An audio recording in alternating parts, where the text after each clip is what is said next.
Pensi che Brescia sia solo un punto di passaggio tra Milano e Verona? Ti sbagli di grosso. Questa città, spesso sottovalutata, è un vero gioiello storico e culturale. Con un mix perfetto di rovine romane, architettura medievale e una vivace scena gastronomica, Brescia è una destinazione che merita di essere esplorata.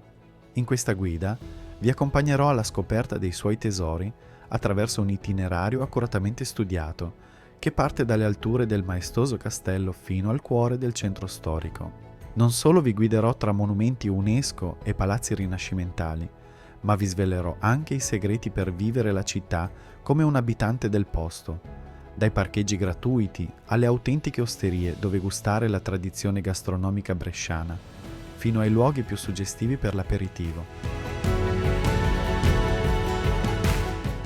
Il percorso è pensato per ottimizzare tempo e risorse, permettendovi di immergervi completamente nella ricca storia e cultura di questa città sorprendente. Il nostro viaggio inizia all'alba presso il maestoso castello di Brescia, conosciuto anche come Falcone d'Italia. Questa fortezza, che domina la città dall'alto del colle Cidneo, rappresenta uno dei più grandi complessi fortificati d'Europa. La scelta di iniziare il percorso al mattino presto non è casuale. Oltre al parcheggio gratuito, potrete godere di una vista mozzafiato sulla città che si risveglia, con la luce del sole che illumina gradualmente i tetti e le cupole dei monumenti che visiteremo. Il castello, con la sua storia millenaria che spazia dall'epoca romana fino al periodo veneziano, offre un'introduzione perfetta alla ricca storia di Brescia. Non perdete il Museo delle Armi Luigi Marzoli, uno dei più importanti d'Europa per le collezioni di armi e armature antiche, e la suggestiva Torre Mirabella.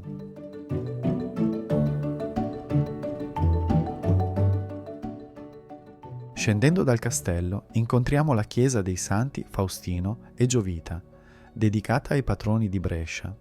Questo edificio sacro, ricostruito nel XVI secolo, custodisce le reliquie dei due martiri bresciani. La facciata barocca introduce un interno ricco di opere d'arte, tra cui spiccano gli affreschi del Romanino. La chiesa rappresenta un punto fondamentale della spiritualità bresciana e la sua posizione strategica la rende un naturale punto di collegamento tra il castello e il centro storico. Proseguendo il nostro itinerario, ci immergiamo nel caratteristico quartiere del Carmine, cuore pulsante della Brescia medievale. La chiesa di Santa Maria del Carmine, gioiello gotico del XV secolo, si distingue per la sua facciata in cotto e le preziose opere d'arte al suo interno.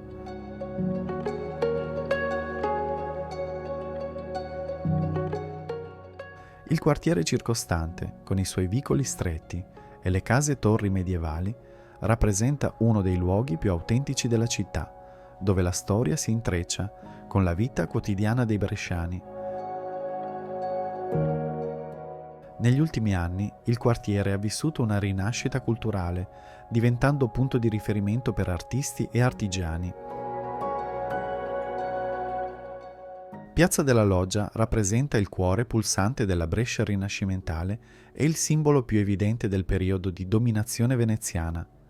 Il maestoso Palazzo della Loggia, iniziato nel 1492 su progetto di Filippo Grassi, è un capolavoro che fonde elementi veneziani e lombardi. La sua cupola in rame, ricostruita dopo un incendio nel 1575, è stata progettata dal celebre architetto Luigi Vanvitelli nel XVIII secolo.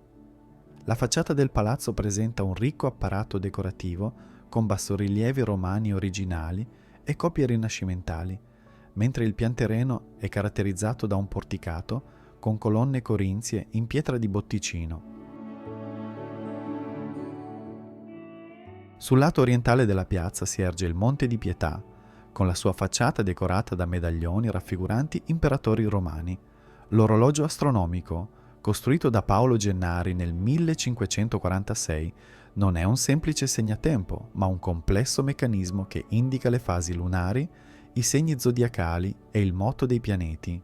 Le meridiane sulla facciata meridionale, oltre a segnare il tempo, testimoniano l'importanza della misurazione astronomica nel Rinascimento. L'antica piazza del Duomo, oggi piazza Paolo VI, rappresenta un museo a cielo aperto dell'evoluzione architettonica religiosa del XVI e il XIII secolo come sede del governo comunale, mostra una stratificazione di stili che spaziano dal romanico al gotico. Il cortile interno, con il suo porticato e la torre, offre uno spaccato della vita pubblica medievale. Le diverse fasi costruttive sono ancora leggibili nelle facciate, dove si alternano materiali e stili differenti, testimoniando l'evoluzione del potere cittadino nel corso dei secoli.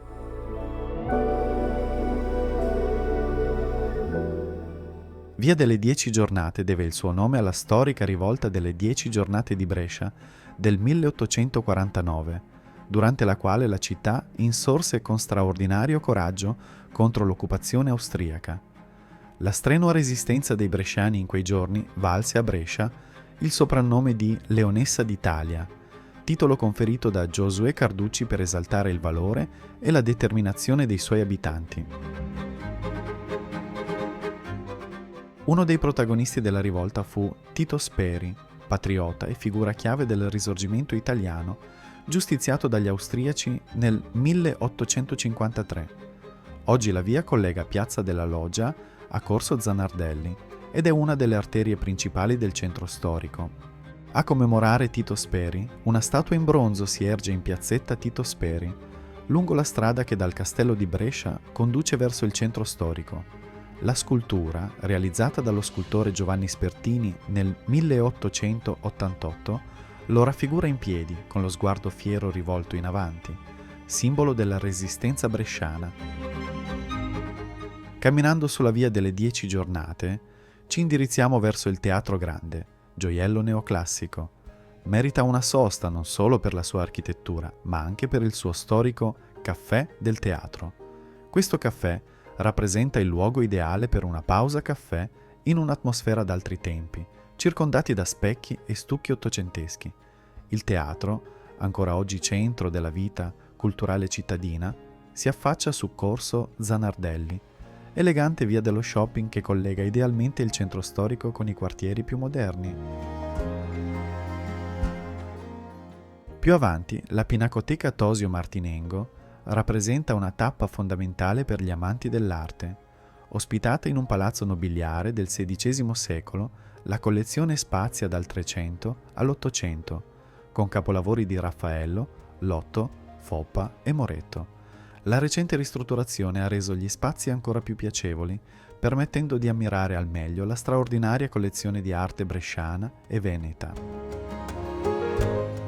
Proseguendo, arriviamo in piazza Arnaldo, antica sede del Mercato dei Grani, oggi rappresenta uno dei centri della movida bresciana.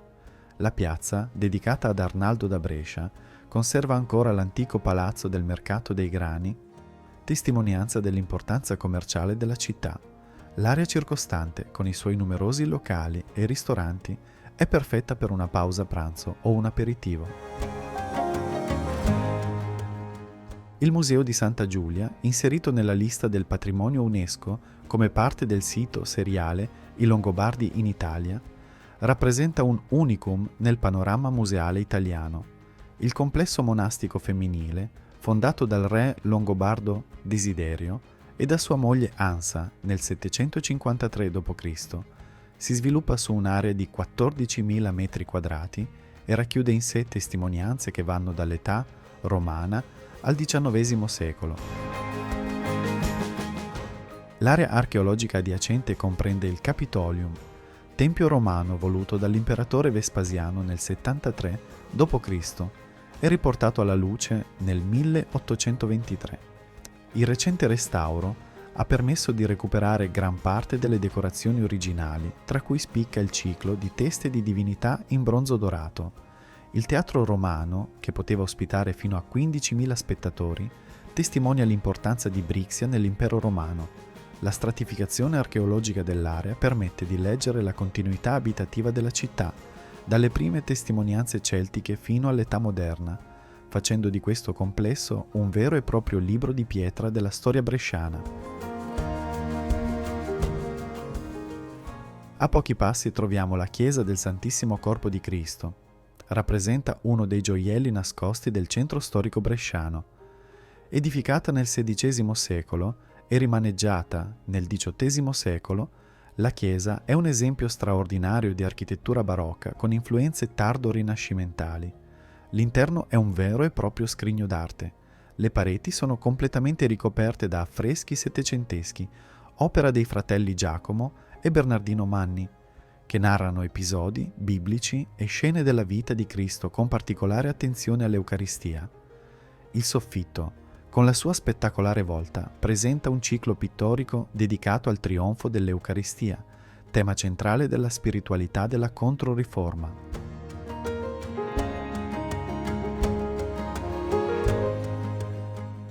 Concludiamo il nostro itinerario con il Palazzo Martinengo di Brescia, una storica residenza nobiliare situata nel cuore della città, nei pressi di Piazza del Foro.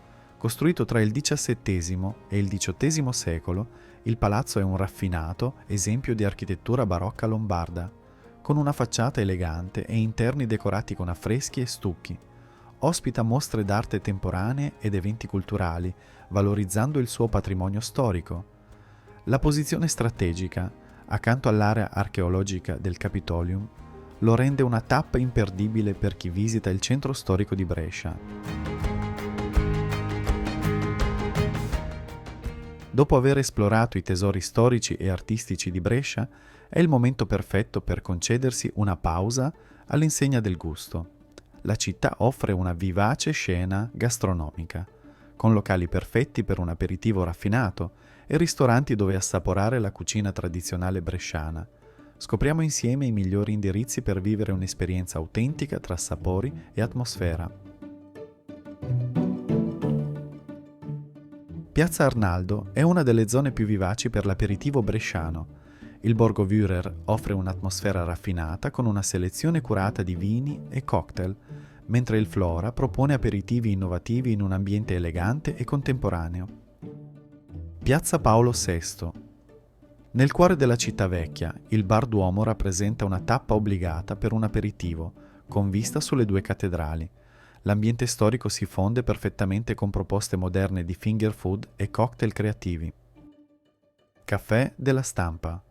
Dal 1913 questo locale conserva gli arredi originali Liberty ed è famoso per il suo aperitivo classico servito con stuzzichini tradizionali bresciani. Trattoria Porteri. Nel cuore del quartiere del Carmine, questo locale offre i più autentici casoncelli alla bresciana e il manzo all'olio di rovato, preparati secondo ricette tramandate da generazioni. Osteria Albianchi. Dal 1881 rappresenta l'essenza della cucina bresciana, da non perdere lo spiedo bresciano solo su prenotazione e la pasta fatta in casa. Questo tour vi ha portato attraverso i punti più significativi del centro storico di Brescia, offrendovi un assaggio della ricchezza storica, artistica e culturale di questa meravigliosa città. Da Piazza della Loggia al castello avete attraversato oltre 2000 anni di storia, ammirando testimonianze romane, longobarde, medievali e rinascimentali che rendono Brescia una delle città d'arte più interessanti d'Italia. Grazie per aver seguito questa guida. Speriamo che vi sia stata utile per scoprire e apprezzare le meraviglie di Brescia. Se avete apprezzato questo contenuto, vi invitiamo caldamente a iscrivervi al nostro canale per ricevere altri consigli di viaggio, curiosità e guide dettagliate su Brescia e altre splendide destinazioni italiane. Non esitate a condividere nei commenti le vostre impressioni su Brescia, i vostri luoghi preferiti o eventuali gemme nascoste che avete scoperto durante la vostra visita. La vostra esperienza potrebbe essere preziosa per altri viaggiatori. Buon viaggio e arrivederci a Brescia!